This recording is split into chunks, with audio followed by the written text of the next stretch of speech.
Assalamu alaikum wa rahmatullahi ta'ala wa barakatuhu. Sannunmu da sake kasancewa a cikin wani sabon bidiyo. A wannan tasha mai albarka tashar wakilin Arewa TV. Fitar wasu hotuna na jarumar shirin Dadin Kowa ya janyo cece-kuce. Kafin mu je kai tsaye cikin rahoton, idan yau ne farkon zuwan ka wannan tasha, ka taimaka ka danna mana alamar subscribe, sannan ka danna alamar ƙararrawa domin samun bidiyon mu da zarar mun saki. A yau ne ranar Lahadi aka saki wasu hotuna na jarumar shirin Dadin Kowa, Hotunanta, wadda aka fi sani da Adama Kame, a cikin shiri mai dogon zango na Dadin Kowa.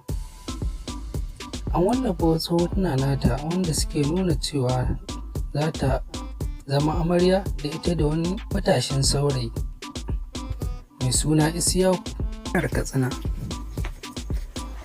Jim kaɗan bayan fitar wayannan hotuna sai kuma wani rahoto ya fita, inda shafin Kannywood Celebrity suka ƙara wallafa wayannan hotuna da faɗar cewa Isiyaku Dutsen ma zai auri Hotunanta, amma a cikin shiri mai dogon zango mai suna Matar Yaro, wanda da kafin fitar wannan postin da shafin Kannywood Celebrity suka yi ya fita, wasu suna cece-kuce cewa wannan Adama, kafin fitar wannan postin da Kannywood Celebrity suka yi, mutane suna cece-kucen cewa Adama ta shiga daga ciki ne.